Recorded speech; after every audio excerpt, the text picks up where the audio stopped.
June each year marks the month when Ireland's public relations professionals come together to compare notes and doff their cap to those who've delivered beyond expectation and achieved excellence in PR. And Ireland on Business went along to find out more. With Minister of State of the Department of Finance Brian Hayes presiding, he took the opportunity to underline the importance of reputation in business and politics. And MKC took the honours in the Best Event category for the Dublin Web Summit and Founders Forum, which is all about building the reputation of Ireland Inc. I think this is a very important event founded by Paddy Cosgrave, which brings entrepreneurs such as founders of Skype, YouTube, Angry Birds into Ireland for a 2 to 4 day event, and it's been hugely important in terms of putting Ireland on the map from a technology and internet industry perspective. We get a huge amount of international coverage, and as well as a lot of national media coverage.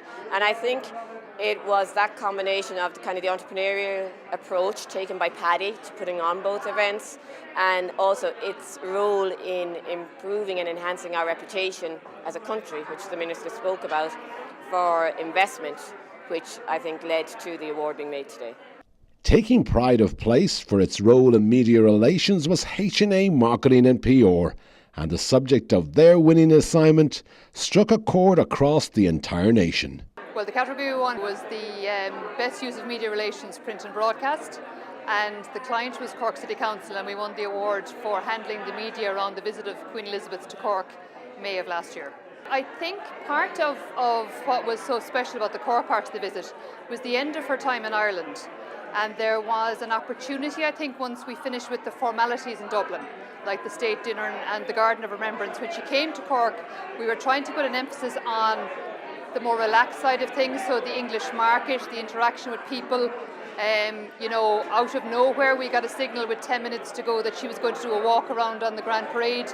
I think for us it's very much an endorsement and a vindication of the work that went into this, and I suppose for us as well, being headquartered in Cork, it's great to be able to get involved behind such a huge project that meant so much to the city as well. From the southern capital to the Pale, Pembroke Communications took first prize for its campaign and for putting a spring in the step of the Dubs and Dublin GAA. We won for the best consumer campaign under €12,000. I think what we had to do was utilise the media partners that were there. So the likes of the Evening Herald, FM 104, News Talk were on board for a while as well. So it was just about maximising what we could to bring the campaign to life. The reaction was great. The reaction, I suppose normally there's about 7,000 people at a Dublin League home game in Pineapple Park, and the average attendance in Croke Park was 35,000 people. So I suppose it was a good return. And did they really put a spring in the step of the mighty Dubs? They most definitely did. The hurlers won the National League and the footballers won the All-Ireland. Sticking with the GAA theme, this year's digital category was won by Bord Gáis and its sponsorship of the Under-21 Hurling Championship, which again saw Pembroke Communications in the winner's enclosure. Certainly a decision was made that we were dealing with an audience that were kind of out of minor, which is under 18. They weren't quite at the senior level yet in terms of the players. And certainly the fan base that they brought with them was certainly a younger audience. So we needed to connect with them, not just through papers and radio and local outside broadcast units and whatever else, but we need to connect with them on a different level. We need to get to Facebook, to Twitter, to whatever else we could lay our hands on nearly, and I think we'd managed to do that in a very effective way. I suppose our results speak for themselves in terms of the Facebook and the Twitter following, everything from live tweets from games, and we had blogs from celebrities, personalities, etc., that you wouldn't really think would have been involved with hurling. And I suppose we brought it to a younger audience in a different way from traditional media. From innovation in social media to ingenuity of a more grounded variety, Insight Consultants' campaign for Keogh's Farm saw a producer of a commodity product gain national prominence, and in turn saw Insight on the winner's podium. We won the award for Best Consumer Campaign between 12 to 25,000. It's not a huge amount of money. We looked at their brand, and potatoes, everybody in the country eats potatoes probably 4 or 5 times a week. So how would we establish a brand for potatoes in Ireland?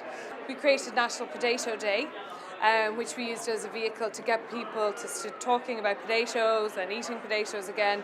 And that got an awful lot of kind of quirky media attention. The public got really behind it. We had an event in Merrion Square with potato throwing and best mashing competitions and all sorts of sack races and everything.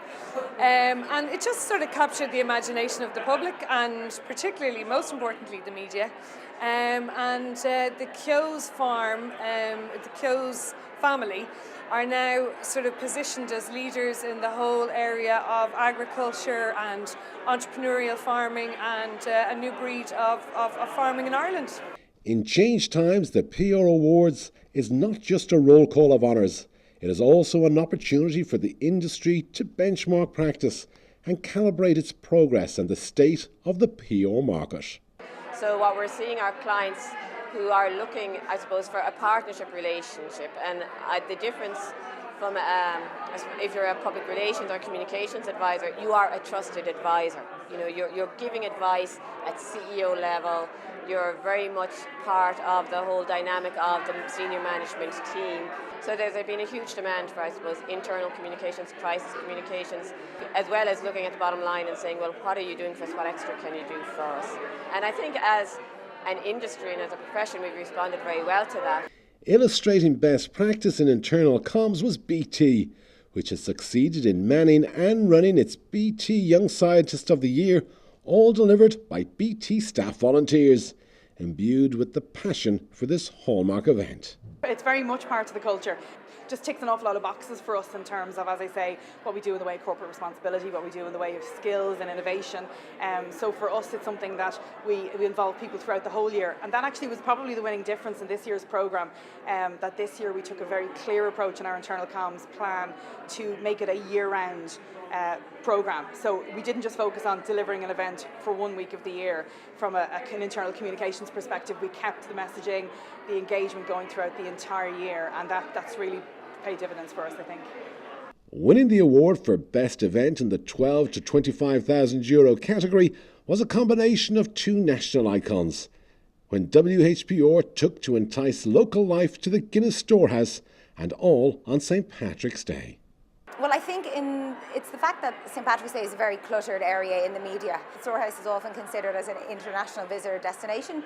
So I suppose we delivered like double Irish visitor numbers on last year, which is, I mean, it's a great measurement. And it was a combination of a Friendly Day of the Year world record attempt, along with we managed to get the Ellen show, the US hit show, by Ellen DeGeneres. We managed to get that over for the weekend, so they came over and filmed for the weekend, which delivered like absolute mass coverage, along with just other great performances from sort of well-known Irish bands and really good entertainment in the Storehouse over the weekend. Well, it's always a nice thing to see that your hard work pays off, and it's really nice amongst your peers to get credited for the work you've done. From national icons to national policy, Ireland's PR industry continues to drive change. And the Fleishman Hillard campaign to retain key skills in Ireland took the accolades for engaging and changing Irish government policy. We were the last award up, so the pressure was really on. So winning the award meant everything to us, to be honest. The IAA had identified a skills shortage within their sector, and they had come up with a policy proposal to address that. And what we did is we stepped in and developed a media campaign that would bring that need to public attention. So we built a 12-month media strategy from the idea, the concept of the policy, all the way through identifying stakeholders, building a strategy to launch phase, put it on the national agenda, and subsequently had meetings with ministers, government officials, and at the end of the day we made a change in the budget. So all of the goals set out in the campaign were achieved at the end of the 12-month period. In more testing economic circumstances, quantifiable results are all that matters, and maximising the impact of a reduced budget continues to be key. Everybody's looking for value. I mean, we're all looking for value, whether personally when we go off out to buy a sofa or if we're buying services in for our own companies. But I think the industry was very quick to recognise the need to manage their own agencies more professionally and to look at where they could make savings in the running of their own businesses, but also then how they could pass on that better value and extra value to the client. We're still a relatively young profession. I think you certainly saw it in the Minister's remarks, his acknowledgement of the importance of our profession and sector to the economic well-being of Ireland. And I think as a profession we will continue to grow and we will continue to develop. While still being in business may be considered a success in its own right, there are no prizes for mere survival. But what there is plenty of ingenuity, initiative and innovation, which now more than ever seem a prerequisite for success. This is Barry Keane for Ireland on Business at the Public Relations Awards here in Dublin.